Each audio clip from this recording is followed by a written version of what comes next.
mao na ni ang ako ang itsura sa akong kakugihan. Diri sa bukid, kung dili ka magkugi, ikaw ra gyud mo'y taga bukid nga wala kay tinanom. So, karon kay nidagko naman ning ako ang mga italanom na gabi, ako na silang gi-harvest kay para ako na silang i-ready nga i-transplant ngadto sa akong nilimpyuhan nga area. Anyway, 3 years ago nagtanom ko ani og sugod, unya kana ang dagko man kaayo ang ako ang manatanom. So ako na nang na-harvest, so mga anak na lang ni sila. So ang anak ako na po ni silang itanom kay para mga po, mga po.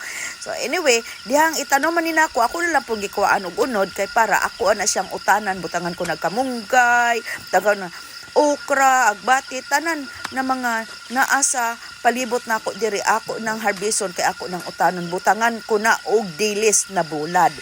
No, so nana mo na siya karon, nagpanit na ko ana kay i-ready na napod nako sa ako ang kanaang utan unjan taod-taod. So padayon lang gid ta. So mo ni akong giingon nga anang kung atong sundon ang istorya sa mga katigulangan, mas maayo jud kuno magkugi.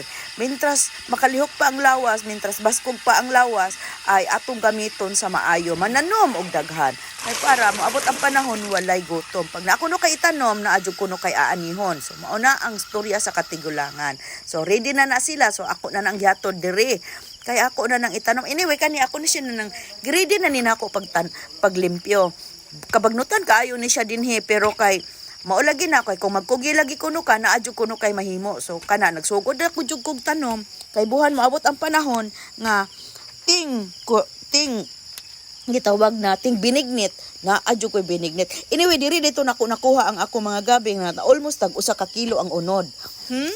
Basta lagi giingnan ta mo, basta magtanom, mao gini ang ato ang gama. So nagpadayon lang jud ko diha og tanom. Padayon og tanom kay nga no uwan man sad, nahumo kayo ang yuta. So wa ko'y gibuhat kay dili ko makapanglimpyo sa ako ang garden uban. Nagtanom na lang pug ko aning gabi, yawat na lang na ay paaboton.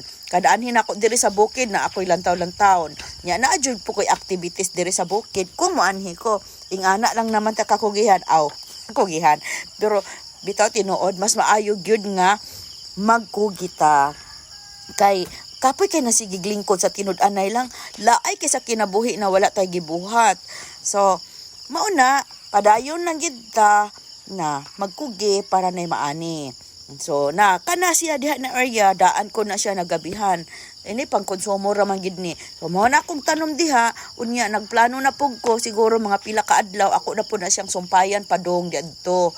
Padung to sunahan, pero pamangguto na limpyo ako patong limpyohanan. Sa dihang nahuman ako sa ako ang pagpananom, naamang ko'y tambis na tinanom na 4 years ago, nanguha dayon ko, nikaon dayon ko, akong gitilawan, tamis man, tamis. Basta lagi ko no magkugi, maodyog ko no na ang imuhang resulta. Abundant ka sa pagkaon.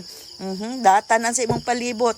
Lingi dito, lingi diri, mao na, kugi pa more.